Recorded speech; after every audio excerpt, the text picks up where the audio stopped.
Sunday best. Hey, feeling good, like I should. When in dark, walk around the neighborhood. Feeling blessed, never stressed. Got that sunshine on my Sunday best.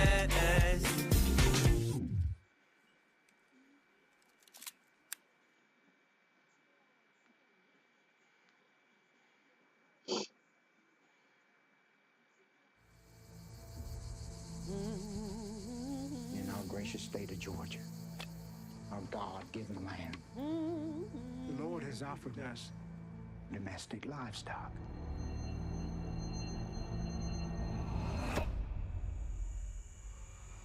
We have to go.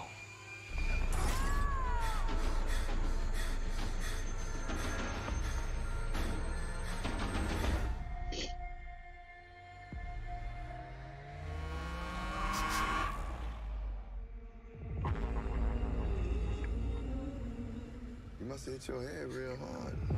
Do you know you're in Georgia? Do you know it's 1973?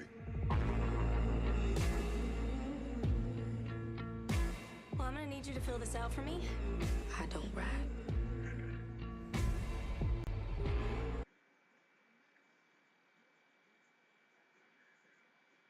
I go by the name of Wall Street Trapper. Born and raised in New Orleans. At 16 years old, I was sentenced to serve 10 years in prison. It was during this season of my life that I realized we were all playing the wrong game. We were all playing the wrong game. See, due to lack of money.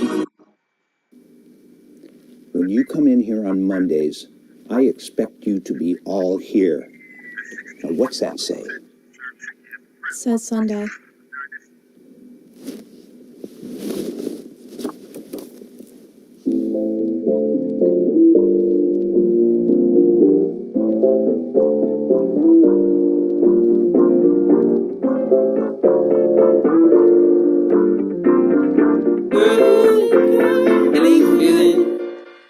Feeling good, like I should.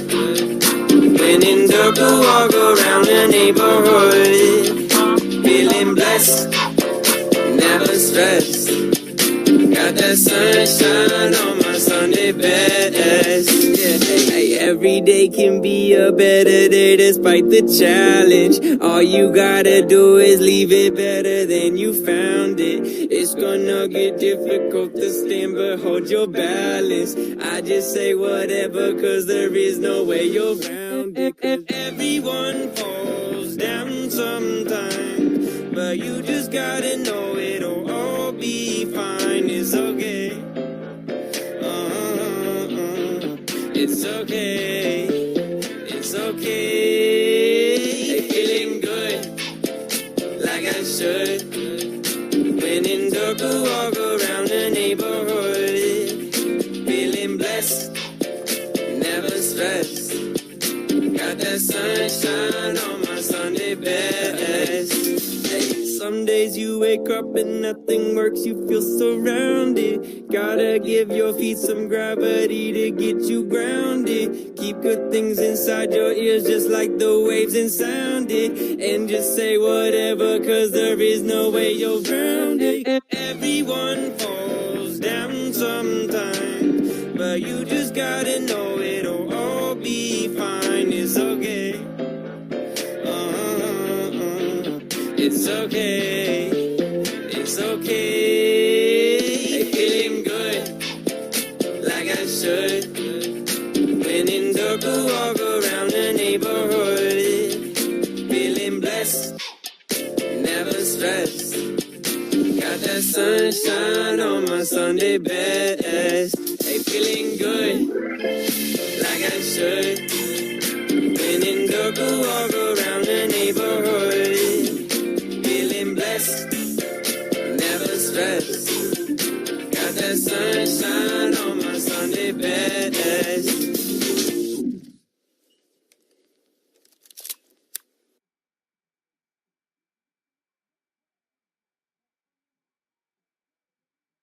All right.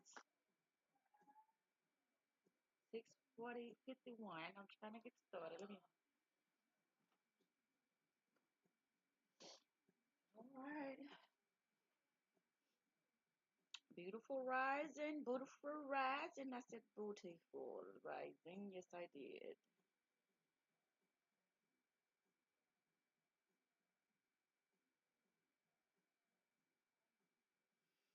Mm, mm, mm, mm.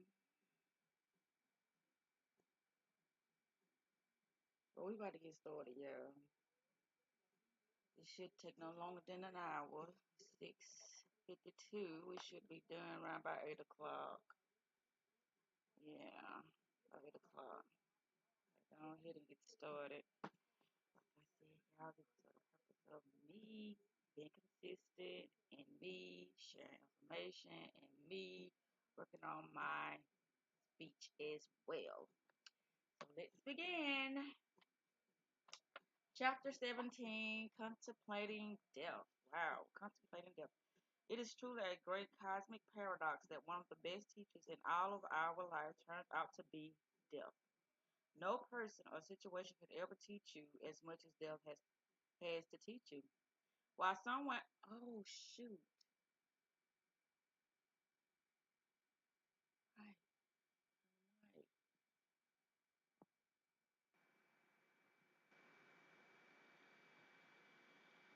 right. Alrighty, there we go. I don't know what I was doing. I wonder did that not have any volume? I don't know, but we just gotta continue. Chapter 17, Contemplating Death. It is truly a great cosmic paradox that one of the best teachers in all of life turns out to be death. No person or situation.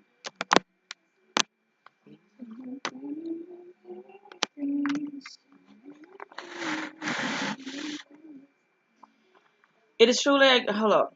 No person or situation can ever teach you as much as death has to teach you. While someone could tell you that you are not your body, death shows you. While someone can remind you of the insignificance of the things that you cling to, death takes them all away in a second.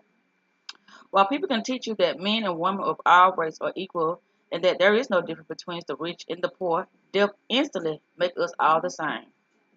The question is, are you going to wait until the last moment to let death be your teacher? The mere possibility of death has the power to teach us at any moment. A wise person realizes that at any moment they may breathe out and the breath may not come back in. It could happen anytime, in any place, and your last breath is gone. You have to learn from this. A wise man completely and totally embraces the reality, the inevitable, and the unpredictable of death. Anytime you have trouble with something, think of death.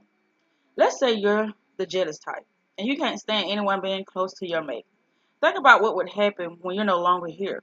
Is it really all that romantic that your loved one should live alone with no one to care for them? If you can get past your personal issues, you'll find that you want that person you love to be happy and to have a full and beautiful life. Since, oh, let me get off this. It's like, no. What's good? Oh no, what is this? I don't know, we gotta keep going. It shouldn't take death to challenge you to live at your highest level. Why wait until everything is taken from you before you learn to dig down deep inside yourself to reach your highest potential? A wise person affirms, if with one breath all this can change, then I want to live at the highest level while I'm alive. I'm going to stop bothering the people I love. I'm going to live life from the deepest part of my being. This is the consciousness necessary for deep and meaningful relationships. Look how callous we get with our loved ones. We take it for granted that they're there, and that they'll continue to be there for us. What if they died? What if you died? What if you knew that this evening would be the last time you'll get to see them? Imagine that an angel comes down and tells you, straighten up your affairs. You're not awake from your sleep tonight. You're coming to me. Then you'd know that every person you see that day, you'll be seeing for the last time. How would you feel? How would you interact with them? Would you even bother with Would you even bother with the little grudges and complaints you've been carrying around? How much love could you give the ones you love, knowing it would be the last time you get to be with them? Think about what it would be like if you lived like that every moment with everyone. Your life would be really different. You should contemplate this. Death is not a morbid thought. Death is the greatest teacher in all of life.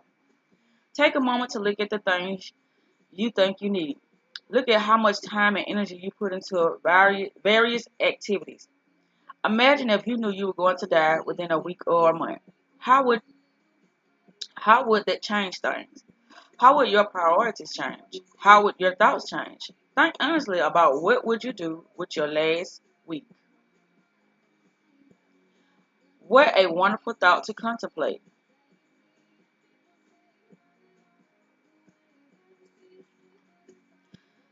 Then ponder this question. If that's really what you would do with your last week, what are you doing with the rest of your time? Wasting it, throwing it away, treating it like it's nothing, it's not something precious. Treating it like it's not something precious. What are you doing with life? That is what death asks you. Let's say you're living life without the thought of death, and the angel of death comes to you and say, "Come, it's time to go." You'll say, "But no." You respond to give me a warning. You're supposed to give me a warning so I can decide what I want to do with my last week. I'm supposed to get one more week. Do you know what death would say to you? He'll say, "My God, I gave you 52 weeks this past year alone, and look at all the other weeks I've given you. Why would you need more? Why would you need one more? What did you do with all, hello, what did you do with all those?" If asked that, what are you going to say? How will you answer? "I wasn't paying attention. I didn't think it mattered." That's a pretty amazing thing to say about your life. "Oh, I wasn't paying attention. I didn't think it mattered." Oh, it is, ain't it? Death is a great teacher, but who lives with the level of awareness? Who lives with that level of awareness? That's what I meant to say. Okay, it doesn't matter what age you are. Anytime you could take a breath, and that will hold up. At any time you could take a breath, and there may never be another one. It happens all the time to babies, to teenagers, to people in midlife, not just to the aged. One breath and they're gone. No one knows when their time will be. That's how it works. That's not how it works. What? Okay, let me read the whole thing again. One breath and they're gone. No one knows when their time will be. That's not how it works. So why not be bold enough to regularly reflect on how you would like to live that last week? If you were to ask this question of people who are truly awakened, they wouldn't have any problem answering you. Not a thing would change inside of them. Not a thought would cross their mind. If death were to come in an hour, if death were to come in a week, or if death were to come in a year, they would live exactly the same way as they were living now. There is not a single thing they carry inside of their hearts that they would rather be doing. In other words, they are living their lives fully and are not making compromises or playing games with compromises. Compromises or playing games with themselves. You have to be willing to look at what it will look. You have to be willing to look at what it would be like if death was staring you in the face. Then you have to come to peace with yourself so that it doesn't make any difference whether it is or not. There is a story of a great yogi who said that every moment of his life he felt as though a sword were suspended above his head by a spider web. He lived his life with that awareness that he was that close to death. You are that close to death. Every time you get in the car, every time you walk across the street, and every time you eat something, it could be the last thing you do. Do you realize that what you are doing at any moment is something that someone was doing when they died? He died eating dinner. He died in a car accident, 2 miles from his home. She died in a plane wreck on a trip to New York. He went to bed and never woke up. At some point, this is how it happens to somebody. No matter what you're doing, you can be sure somebody died that way. Wow. You must not be afraid to discuss death. Don't get uptight about it. Instead, let this knowledge help you to live every moment of your life fully, because every moment matters. That's what happens when somebody knows they only have a week left. You can be certain that they would tell you that the most important week they ever had was the last week. Everything is a million times more meaningful in that final week. What if you were to live every week that way? Wow. At this point, you should ask yourself why you aren't living that way. You are going to die. You know that. You just don't know when. Every single thing will be taken from you. You will leave behind your possessions, your loved ones, and all your hopes and dreams for this life. You'll be taken right out of where you are. You'll no longer be able to feel the roles you were so busy playing. Death changes everything in the flesh. That's the reality of the situation. If all these things could be changed in an instant, then maybe they aren't so real after all. Maybe you better check out who you are. Maybe you should look deeper. The beauty of embracing deep truth is that you don't have to change your life. You just change how you live your life. It's not what you're doing, it's how much of you is doing it. Let's take a very simple example. You walked outside thousands of times, but how many times have you really appreciated it? Imagine a person in a hospital bed who has just been told they got a week to live. They look up at the doctor and says, "Can I walk outside? Can I look at the sky just one more time?" If it were raining outside, they would want to feel the rain just one more time. For them, that would be the most precious thing. But you don't want to feel the rain. You run and cover up. Wow. What is it that won't let us live our lives? What is inside of us that is so afraid that it keeps us from just enjoying life? This is the part of us. This part of us is so busy trying to make sure the next things go right that we can't just be here now and live life. All the all the while, death is watching our footsteps. Wow. Don't you want to live before death comes? You're probably not going to get a warning. Very few people are told when they're going to die. Almost everybody just takes a breath and doesn't know they didn't take another one. Wow. So start using every day to let go of the scared part of you that won't let you live life fully. Since you know you're going to die, be willing to say what needs to be said and do what needs to be done. Be willing to be fully present without being afraid of what will happen in the next moment. That's how people live when they face death. You get to do that too, because you are facing death every moment. Learn to live as though you are facing death at all times, and you'll become bolder and more open. If you live life fully, you won't have any last wishes. You will have lived them. Excuse me. You will have lived them every moment. Only then will you have fully experienced life and release the part of you that is afraid of living. There is no reason to be afraid of life, and the fear will fade once you understand that the only thing there is to get from life is the growth that comes from experiencing it. Life itself, life itself is your career. In your interaction with life is your most meaningful relationship. Everything else you're doing is just focusing on tiny subsets of life in the attempt to give life some meaning. What actually gives life meaning is the willingness to live it. It isn't any particular event. It's the willingness to experience life's event. What if you knew that the next person you see would be the last person you would ever see? You'll be right there soaking it in, experiencing it. It wouldn't matter what they were saying. You'll just enjoy hearing the words because it would be the last conversation you'd ever have. What if you brought that kind of awareness to every conversation? That's what happens when you're told that death is around the corner. You change. Life doesn't change. The true seeker commits to live like that every moment and lets nothing stop them. Why would anything stop you? You're just going to die anywhere.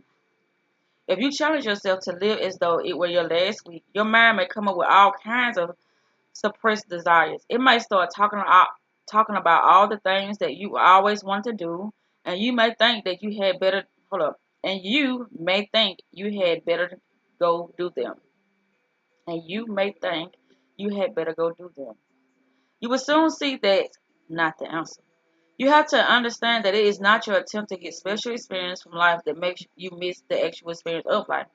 Life is not something that you get. It is something you experience. Life existence with or without you. Life exists with or without you. It has been going on for billions of years. You simply get the honor of seeing a tiny slice of it. If you're busy trying to get something, you will miss the slice you're actually experiencing. Every one of life's experience, every one of life's experiences is different. And every experience is worth having. Life is not something to waste. It's truly precious. That's why death is such a great teacher. It is the death it is death that makes life precious. Look how precious life becomes when you imagine you only have a week left to live. How precious would life be if there was no such thing as death? You'll waste every second of it because you'll figure you'll always have it. It is scarcity that makes things precious. It is scarcity that makes a simple rock become a rare gem. So death actually gives meaning to life. Death is your friend. Death is your liberator. For God's sakes, do not be afraid of death.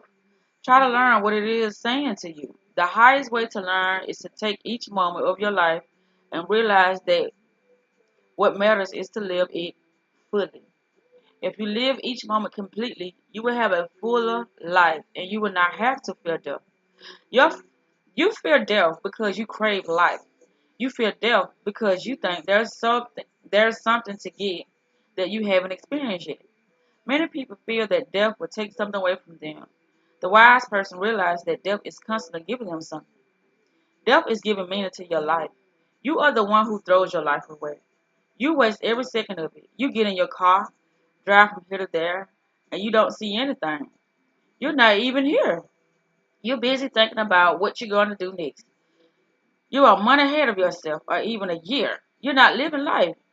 You're living mind. So it is you who throws your life away, not death. Death actually helps you get your life back by making you pay attention to the moment. It makes you say, my God, I'm going to lose this. I'm going to lose my children. This could be the last time I'll see them. From now on, I'm going to pay more attention to them and to my spouse and to all my friends and loved ones. I want to get so much more out of life. If you are living every experience fully, then death doesn't take anything from you.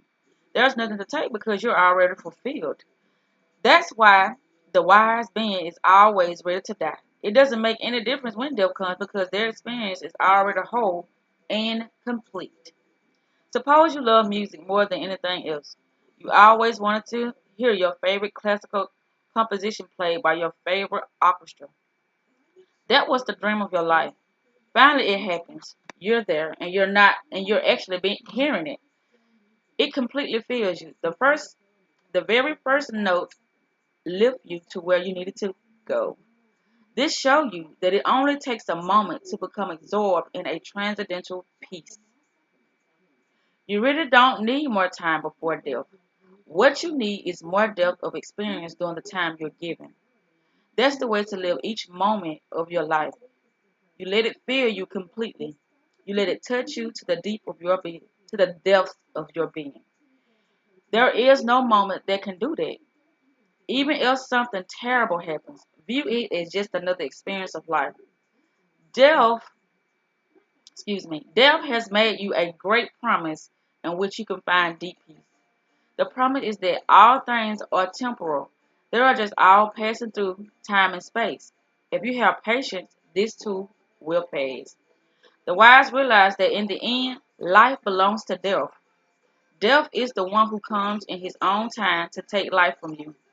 Death is the landlord and you're just the tenant. People say things like he's living on borrowed time or he got a new lease on life. From whom did he borrow the time? From death, of course. Death is the one who comes to claim his property because it has always belonged to him. You should have a healthy relationship with death, and it should not be one of fear. Feel grateful to death for giving you another day, another experience, and for creating the scarcity that makes life so perfect. So precious. If you do this, your life will no longer be yours to waste. It will be yours to appreciate. Death is ultimately reality of life. The yogis and saints fully embrace death. St. Paul said, "O death, where is thy sitting?" No, it said, "O death, where is thy sting? O grave, where is thy victory?" 1 Corinthians 15:55. Great beings don't mind speaking of death. Yogis have traditionally gone into graveyard and burning ghats to meditate. They sit there to remind themselves of the frailty of the body and the inevitability of death. Buddhists are taught to contemplate the temporal nature of things. It is also temporal. It is all temporal. Excuse me. It is all temporal, and death says this to you. So instead of getting lost in a normal mental chatter, why not contemplate the temporal nature of life? Why not think about something meaningful? Don't be afraid of death. Let it free you. Let it encourage you to experience life fully. That's right. That's what I say. But remember, it's not your life. You should be experiencing the life that's happening to you, not the one you wish was happening. Oh wow, I don't concur with that. Don't waste a don't waste a moment of life trying to make another. Don't waste a moment of life trying to make another thing happen. Appreciate the moments you are given. That's right. Don't you understand that every minute you're don't you understand that every moment you're a step closer to death? This is how to live your life. You live it as though you were on the verge of death, because you are. Chapter 18. We only go well, this gonna be it, y'all. After chapter 19, that's gonna be the end of this, and we're gonna start the Grant Cardone book, which it would be tomorrow. That's gonna be interesting. We're gonna get into some money, honey, tomorrow. All right. So why is that doing that? Okay, the secret of the middle way. It's so strange.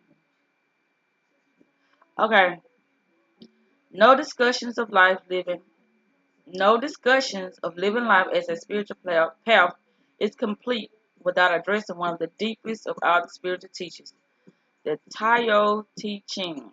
It discusses that which which is very difficult to discuss. That which Lao, I'm saying it, I don't think I'm saying it right. Lao Tzu's called the Tao, pronounced Dao. Literally translated, this means the way.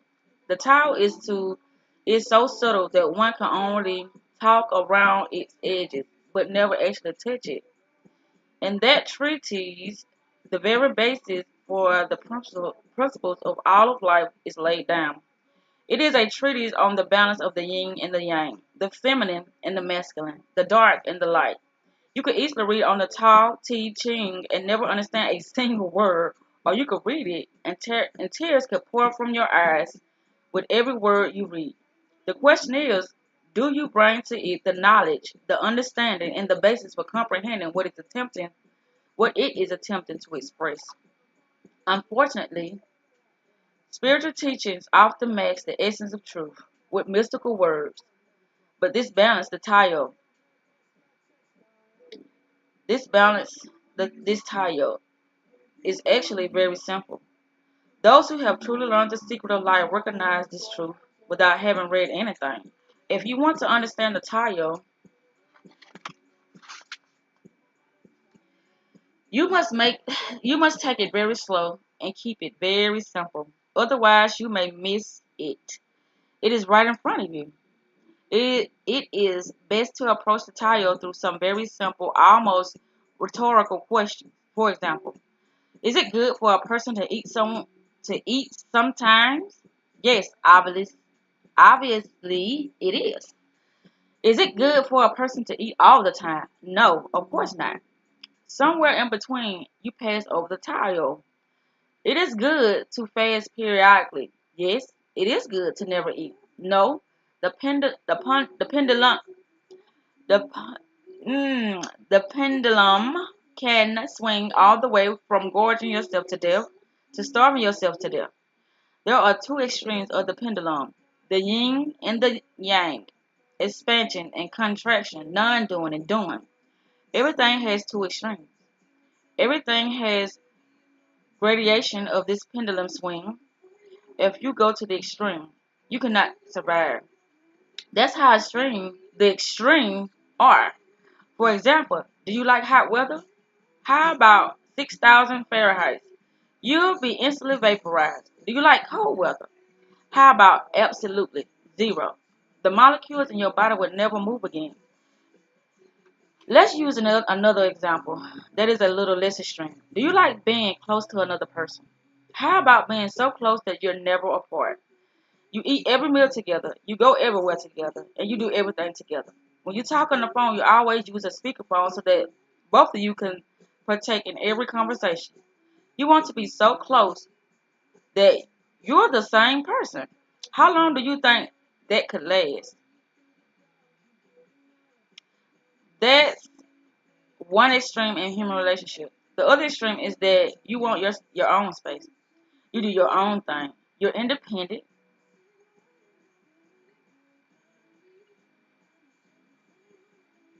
You like being separate so that you always have something to share with each other when you're together. How independent are you? Well, you travel separately, you eat separately, and you live in separate houses. At what point are you so separate that no one can figure out if you're having a relationship? You haven't seen each other for years. Both of these extremes will end up the same, too close, too far apart.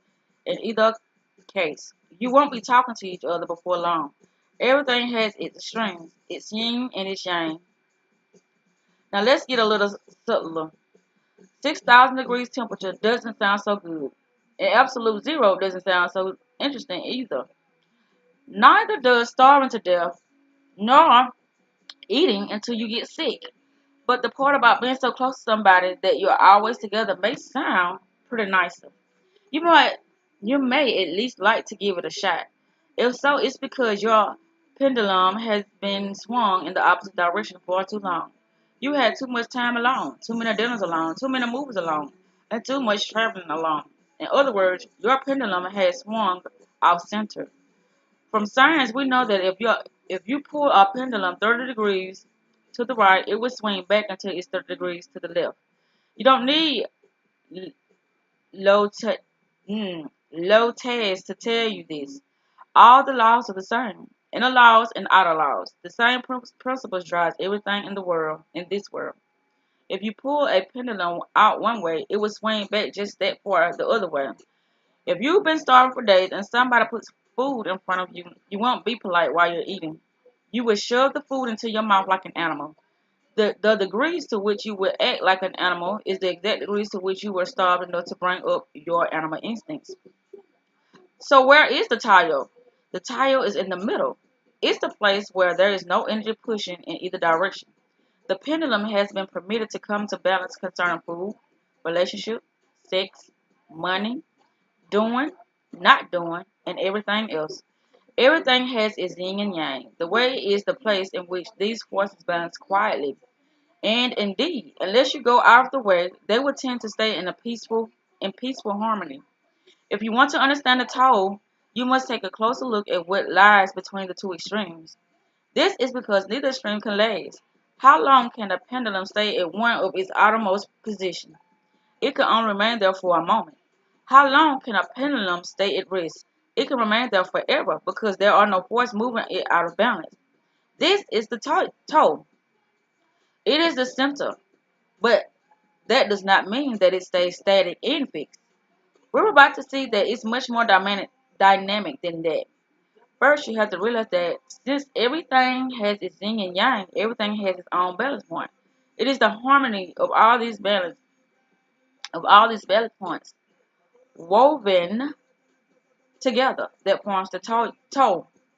This overall balance maintains its equilibrium as it moves through time and space. Its power is phenomenal. If you want to imagine the power of the toe, examine how much energy is wasted swinging sideways. Suppose you want to go from suppose you want to go from point A to point B, but instead of walking there directly, you move from side to side like a sine wave. That would take a long time, and you will waste a lot of energy. In other words, it's not difficult to escalate around the path. To be efficient, you must center all of your energy on the path. If you do this, the energies that used to be wasted swinging sideways will get pulled into the center. This concentration of energy is used to accomplish the given takes much more effectively. This is the power of the toe. When you stop swinging between the opposites, you will find that you have far more energy than you ever imagined.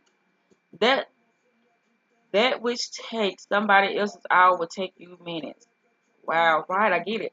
That which wears out people will draw very little. Wait, that which wears out other people will draw very little of your energy. That's the difference between struggling with the opposites versus staying centered in order to get something done. This principle holds true in every aspect of life. If you are imbalanced, you eat when it's time to eat in a way that maintains the health of your body. To do otherwise is to waste energy dealing with the effects of eating too little, eating too much, or eating the wrong foods. It is much more efficient to deal with the body in a balanced manner than to be burdened with the effects of the extremes. Basically, you waste tremendous energy at the extremes. The more extreme it is, the more it becomes a full-time project. For example, the relationship in which you insist upon being together all the time will be a full-time job. The only way you could have another job is if you both did the same work at the same desk. At the other extreme, if you had no relationship and you were lonely and depressed all the time, you couldn't accomplish much. So again, it takes all your energy to do the extreme. The inefficiency of your action is determined by how many degrees off-centered you are. You will be that much less able to use your energy for living life because you are using it to adjust for the pendulum swing. Extremes are good teachers. When you examine the extremes, it's easy to see the effects of off-balance behavior patterns. Let's take an example for a chain smoker. He always has a cigarette in his mouth, and he's constantly lighting up another one. A meaningful percentage of his life is involved in smoking. He's buying cigarettes, he's lighting cigarettes, and smoking cigarettes. He's also very busy trying to find places where he's allowed to smoke. And since he doesn't like having to go outside to light up, he's joining a committee in favor of allowing smoking in public places. Notice how much his energy is going into smoking. Now imagine that he decides to quit. Not a single cigarette anymore. If a year later you ask him what he did last year, he will tell you that he quit smoking. That was his life for the past year. First he tried the chewing gum, but that didn't really help. Then he tried the patch. When that didn't work, he moved on to hypnotherapy. Because the pendulum was so far to one extreme with his smoking, it had to swing to the opposite extreme in order for him to stop smoking. Both extremes were a tremendous waste of time, energy, and effort that could have gone into a more productive aspect of his life. When you spend your energy trying to maintain the extremes, nothing goes forward. You get stuck in a rut. The more extremes you are, the less forward movement there is. You crave a groove and you get stuck in it. Then there's no energy moving you in the toe. It's all about spent serving the extremes. The way is in the middle because that's the place where the energies are balanced. But how do you stop the pendulum from swinging to the outer edges? Amazingly enough, you do this by leaving it alone. It won't keep swinging to the extremes unless you feed the extremes with energy. Just let the extremes go. Don't participate in them, and the pendulum will naturally come towards the center. As it comes to the center, you will get filled with energy.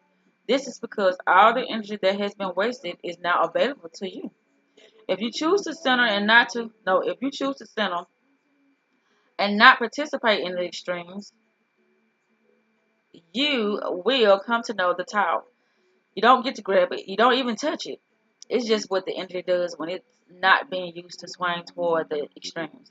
It finds its own way to the center of each event that takes place in life and remains quietly in the middle. And the toe is hollow, empty, like the eye of a hurricane. Its power is its emptiness. Wow. All things swirl around it, but it is unmoved. The swirl of life draws its energy from the center, and the center draws its energy from the swirl of life.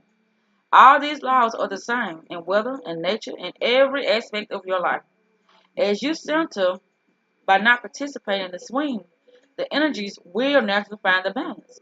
You will become much clearer because much energy is flowing up in you. The experience of being present in each moment will become your natural state. You won't be fixated on certain things or caught up in thoughts about the opposite. As you get clear, life's event will eventually seem to unfold in slow motion. Once this happens, events will no longer seem confusing or overwhelming, no matter what they are. This is quite difficult. No, this is quite different from how most people live. If they are driving a car and somebody cuts them off, they get upset for the next hour or maybe for the rest of the day. For the being who is in the toe, events take place and last just as long as they are taking place. That's it. If you're driving and somebody cuts you off, you feel your energy starts to pull off center. You actually feel it in your heart. As you let go, it comes back to center. You don't follow the extreme, so your energy comes back to the current moment. When the next event happens, you're there. You're always there, and that makes you much more capable than the person who is reacting to past imbalances. Almost everyone has a point at which they get out of balance. Once gone, who's minding the store? Who takes care of the energies that unfold while you're not there? Remember, whoever remains present with fixity or purpose comes out on top in the end. When you move in the toe, you are always present. Life becomes absolutely simple. In the toe, it is easy to see what's happening in life. It's unfolding right in front of you. But if you have all kinds of reactions going on inside because you are involved in the extremes, life seems confusing. That's because you're confused, not because life confusing. When you stop being confused, everything becomes simple. If you have no preferences, if the only thing you want is to remain centered, then life unfolds while you simply feel for the center.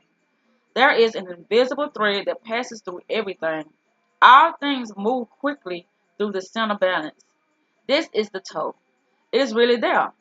It is there in your relationship, in your diet, in your business activities. It is there in everything. It is the eye of the storm.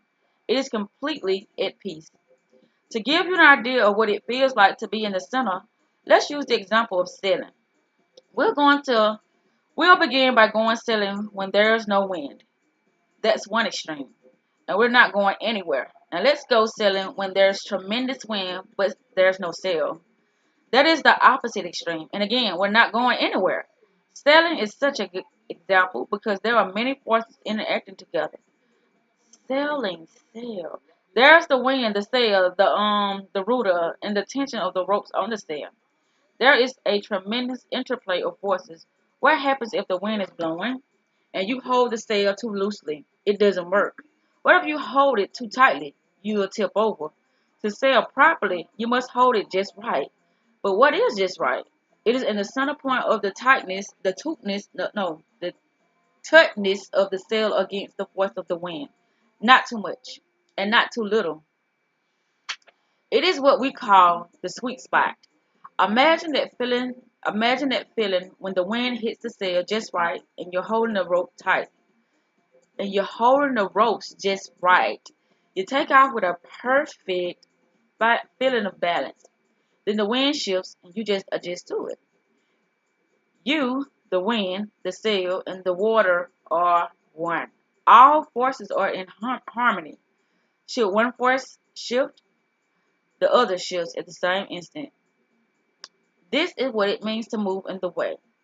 In the toe of sailing, the balance point is not static. It's a dynamic equilibrium. You move from balance point to balance point, from center to center. You can't have any concept or preferences. You have to let the force move you. In the way, nothing is personal. You are merely an instrument in the hands of the force. Participate in the harmony of balance. Oh my freaking God, I understand what they're saying. You must reach the point where your whole interest lies in the balance and not in any personal preference for how long things should be. It's the way with all of life. The more you can work with the balance, the more you can just sail through life. Effortlessly. Effortless. Action is what happens when you come into tire. Life happens when you're there, but you don't make it happen. There is no burden. There is no stress. The force takes care of themselves as you sit in the center. That is the toe. It's the most beautiful place in all of life. You can't touch it, but you can be at one with it. Eventually, you'll see that in the way of the toe, you're not going to wake up, see what to do, and then go do it. I'm going to read that again. Eventually, you will see that in the way of the toe, you're not going to wake up, see what to do, and then go do it. In the toe, oh my goodness, you are blind. And you have to learn how to be blind. You can never see where the toe is going. You can only be there with it. A blind person walks down a city street with the use of a cane. Let's give that cane a name. It's the seeker of the stream. It's the filler of the edges. It's the toucher of the yin and the yang. People who walk with the use of the cane often tilt from side to side. They're not trying to find where they should walk. They're trying to find where they shouldn't walk. They're finding the extremes. If you cannot see your way, all you can do is feel for the edges. But if you feel the edges and don't go there, you will stay in the way. That's how you live in the tire. Wow. All the great teachers reveal the way of the center, the way of the balance. Constantly look to see if that's where you're living or if you are lost in the extremes. The extremes create the opposites. The wise avoids them. Find the balance in the center and you will live in harmony. Yay! We're on to chapter 19. The loving eyes of God. How can anyone really know anything about God? We have so many teachers, so many concepts, and so many views about God, but they've all been touched by people. In the end, it's amazing how much our ideas about God conform to the different cultures from which they come. Fortunately, deep within us, there is a direct connection to the divine. There is a part of our being that is beyond the personal self. You can consciously choose to identify with that part rather than with the psyche or the body. When you do this, a natural transformation begins to take place within you. Over time, as you observe this transformation, you will see what it's like to be coming towards God. You actually begin to know what it feels like to be moving in the direction of spirit. The changes you see within you are reflective of the forces you're approaching. Just as rain makes you wet and fire makes you warm, so you can know the nature of God by looking into the mirror of your transformed self. This is not a philosophy, it is a direct experience. Spiritual growth can be experienced just like anything else. You may have experienced a time in your life when you felt a lot of negativity, anger, resentment. You know how that feels, and you know how you feel towards others when you're feeling that way. You know how your heart feels, and you know what your thoughts and actions are like. You know that space. It's not a philosophy, it's a direct experience. If you grow past that part of you, over time you will actually drift away from the feeling of tension and anxiety. The entire cloud of lower vibrations would appear farther and farther away from where you sit inside. The cloud may still be there, but if you don't identify with it or hold onto it, it can no longer hold onto you. As you release the lower vibrations, you naturally stop thinking they're you or that there's anything you have to do about them. As you let go of them, your spirit drifts upwards. How do you know your spirit drifts upwards? You know the same way you know that you're breathing, the same way you know that your heart beats, and the same way you know that you have thoughts. You're in there, and, and you directly experience it. What does it mean to drift upwards? It is an experience of being drawn further back inside yourself. You're no longer held down to your earthly self, so you begin to feel more spacious inside. You feel that there's more of a distance between you and the thoughts and emotions inside of you. You drift back and then in and up. How does it feel when you drift up? You don't feel as much anger, fear, or self-consciousness. You don't feel resentment toward people. You don't close or get tight as often. Things still happen that you don't want to happen, but they don't seem to touch you as much. They can't reach back to where you are because you drift behind the part of you that reacts to things. These are actual experience, not merely something you were told about. It's just what naturally happens when you let go of the lower vibrations of your being. You drift in and up to the deeper vibration. Where are you going? Even if you have no basis, no bias, no basis for understanding what is happening to you, you are still having the undeniable experience of going somewhere. I'm going to read that again. Where are you going? Even if you have no basis for understanding what is happening to you, you are still having the undeniable experience of going somewhere. What you begin to feel is that you are going into your spiritual being. As you associate less with the physical, and psychological parts of your being, you begin to identify more with the flow of pure energy. What does it feel like to identify more with spirit than with form? I love it. You used to walk around feeling anxiety and tension. Now you walk around feeling love. You just feel love for no reason. Your backdrop is love. Your backdrop is openness, beauty, and appreciation. You don't have to make yourself feel that way. That is how spirit feels. If you were asked how the body normally feels, you might say that it's generally uncomfortable about one thing or another. How about the psyche? If you were being totally honest, you'll probably say that it's generally full of complaints and fears. Well, how does spirit normally feel? The truth is, it always feels good. It always feels high. It always feels open and light. Because of this, you naturally begin to center more and more on the spirit part of your being. You do this not by reaching for spirit, but by letting go of the rest. There really is no other way. The personal self cannot touch spirit. You must release the personal self. As you release it, you drift back. As you go further back, you get higher. You get higher in vibration, higher in the amount of love and lightness that you feel.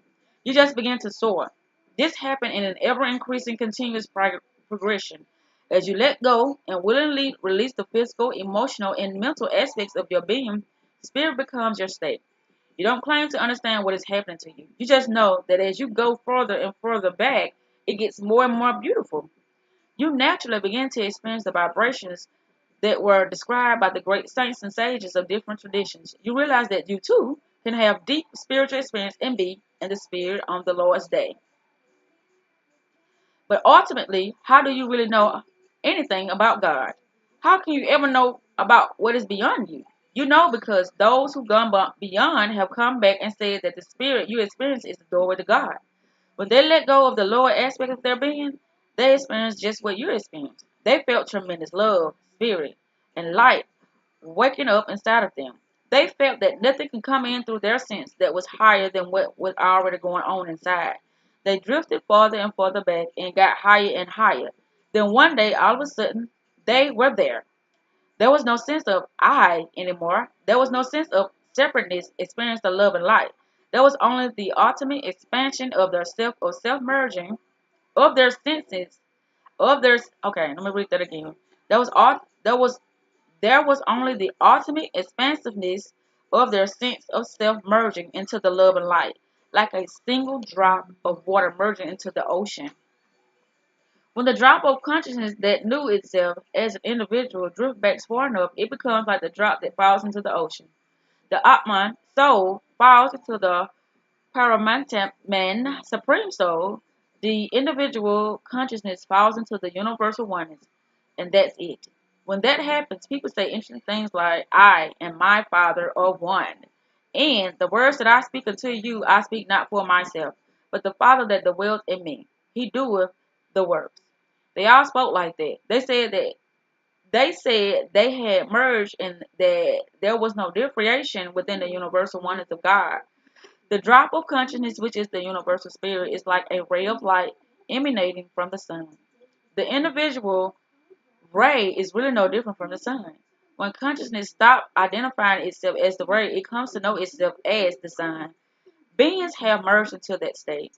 In the mystical gospel of John, Christ says that they all may be one, as thou, Father, art in me, and I in thee, that they also may be one in us, I in them, and thou in me, that they may be made perfect in one.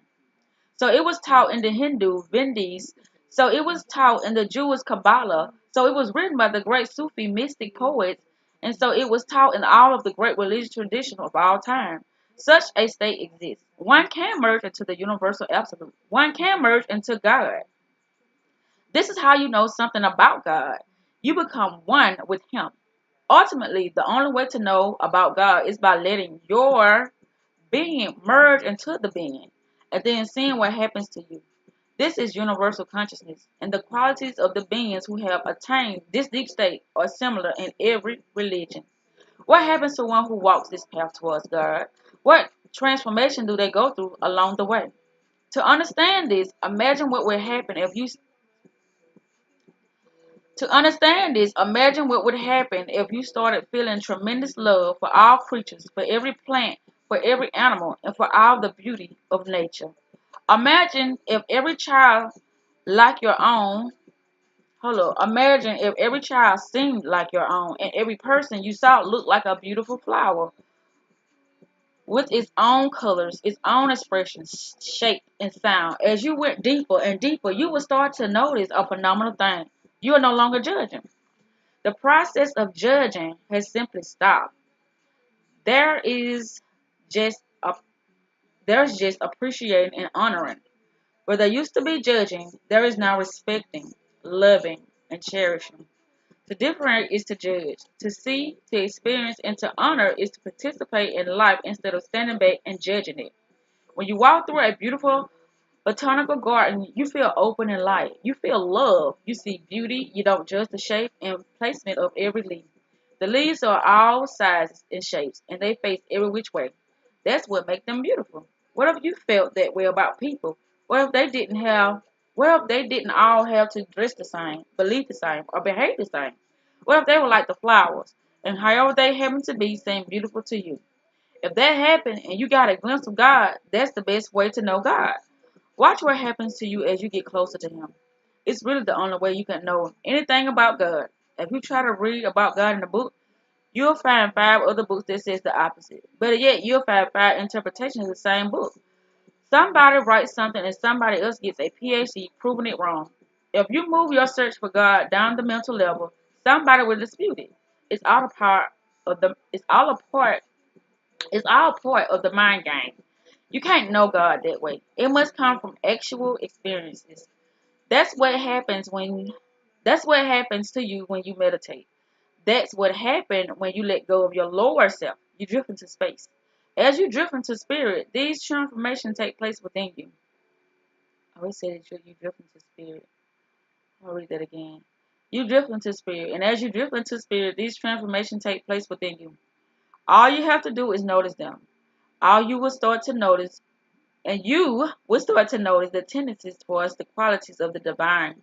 The further back you go, the more you will see these natural qualities unfolding inside of you.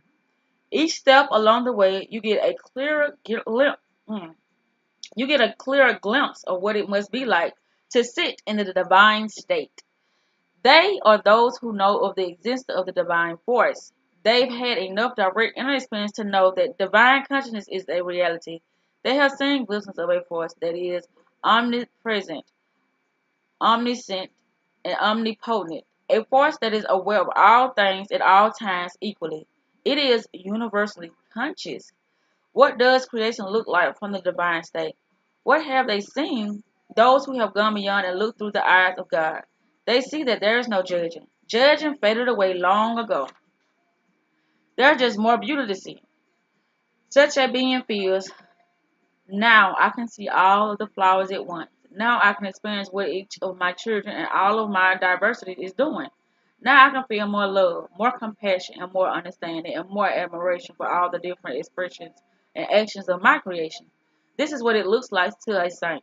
And a true saint dwells with God. Oh, What if it really What if it is really true that God is not judging? What if God is loving? We all know that true love doesn't judge. Love sees nothing but beauty in its beloved. There is no impurity. There is no possibility of impurity. No matter what is beheld, it's all beautiful. This is how true love sees. This is what it looks like through the eyes of love. So if God is love, what must it look like through those eyes? The eyes that are filled with infinite love and unconditional compassion. If you ever really love anybody, then you know what true love means. It means that you love them more than you love yourself. If you truly love someone, your love sees past their humanness. It embraces their whole being, including past wrong and current shortcomings. It is like the unconditional love of a mother. A mother devotes every moment of her life to a child who is physically or mentally challenged. She thinks this child is beautiful. She doesn't focus on the shortcomings. In fact, she doesn't even see them as shortcomings. What if that is how God looks upon His creation? Then you've lost out of if you have been told otherwise. Instead of being encouraged to feel completely protected, loved, honored, and respected by the divine force, you've been taught that you're being judged because you've been taught that you feel guilty and fear. But guilt and fear do not open your connection to the divine. They only serve close to your heart. The reality that God's way is love, and you can see this for yourself. If for even one moment you can look at someone with the eyes of true love, you'll know the eyes are not yours. Your eyes could never look with the amount of love. Your eyes could never be that unconditional. Your eyes could never, and even in a million years, see only beauty and total perfection in your beloved. Those are the eyes of God looking down through you. When the hand of God reaches out to give through you, there is nothing you wouldn't give. You would give your last breath.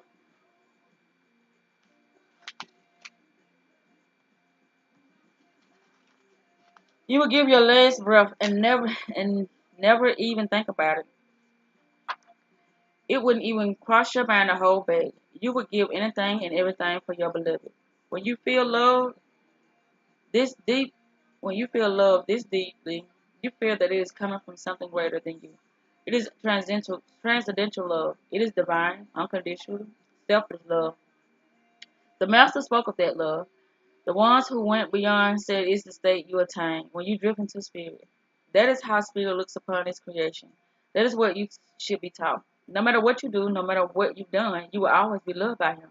When Christ told the story of the prodigal son to his disciples, he spoke of one son who had gone away and squandered all his wealth. Yet when he came home for help, his father treated him better than the sons who had stayed home and worked.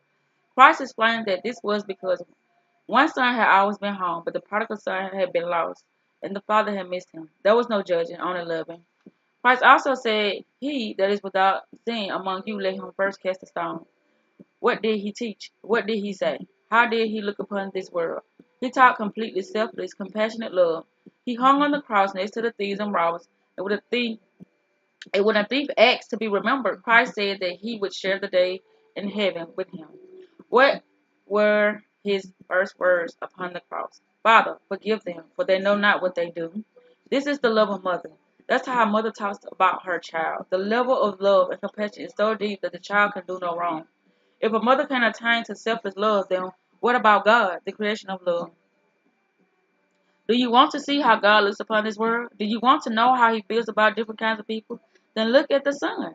Does the sun shine more brightly on a saint than anyone else? Is the air more available to the saints? Does the rain fall on one neighbor's trees more than another's? More than another? You could turn your eyes from the sunlight and live in darkness for 100 years. If you then turn them towards the light is still there. It is there for you just the same as for the person who has enjoyed its brilliance for 100 years. All of nature is like this. The fruit on the tree willingly gives itself to everyone.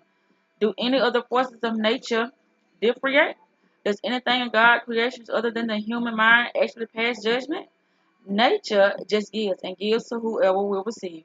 Should you choose not to receive, it doesn't punish you. You punish yourself because you choose not to receive. If you say to the light, "I will not look at you, I'm going to live in darkness," the light just keeps shining. If you say to God, "I don't believe in you and want nothing to do with you," creation continues to sustain you. Your relationship with God is the same as your relationship with the sun. If you hide from the sun for years and then close and choose to come out of your darkness, the sun will still be shining as if you had never left. You don't need to apologize. You just pick your head up and look at the sun. It's the same way when you decide to turn towards God. You just do it. If instead you allow guilt and shame to interfere, that's just your ego blocking the divine force. You can't offend the divine ones. Its very nature, its very nature is light, love, compassion, protection, and giving. You can't make it stop loving you. It's just like the sun. You can't make the sun stop shining on you. You can only choose not to look at it. The moment you look, you will see it's there. As you drift back into spirit, you will see that those are the eyes that look out upon this world. This is the heart that shines down upon everything and everyone. Those eyes, through those eyes, the most rich of creation looks beautiful. That's the part that no one understands. People say that God cries when he looks at this earth. The science sees that God goes into ecstasy when he looks upon the earth under all conditions at all times. Ecstasy is the only thing God knows. God's nature is internal conscious bliss. No matter what you've done, you're not going to be the one thing that ruins it. The beauty is that you can experience this ecstasy. And when you begin to feel this joy, that's when you'll know God's nature. Then nobody will upset you or disappoint you. Nothing will create a problem. It will all appear as a part of the beautiful dance of creation unfolding before you. Your natural state will get higher and higher. You will feel love instead of shame. Instead of being unwilling to lift your eyes to the divine being because of what you said or done, you'll see the divine as a place of unconditional refuge. Contemplate this and let go of the idea of judgmental God. You have a loving God. In truth, you have love itself. Hold up. In truth, you have love itself for a God. In truth, you have love itself for a God. And love cannot do anything to love. Your God is in ecstasy, and there's nothing you can do about it. And if God is in ecstasy, I wonder what he sees when he looks at you. And that's the end of that. We have finished the Untethered Soul, and we will begin tomorrow. I don't know when. I think I said it's 7:45. Yeah, it's at 7:45 in the morning. Why can't we not remove this? Okay, so that's what's going to happen. So with that said, y'all have yourself a beautiful, beautiful days, and see y'all in the morning.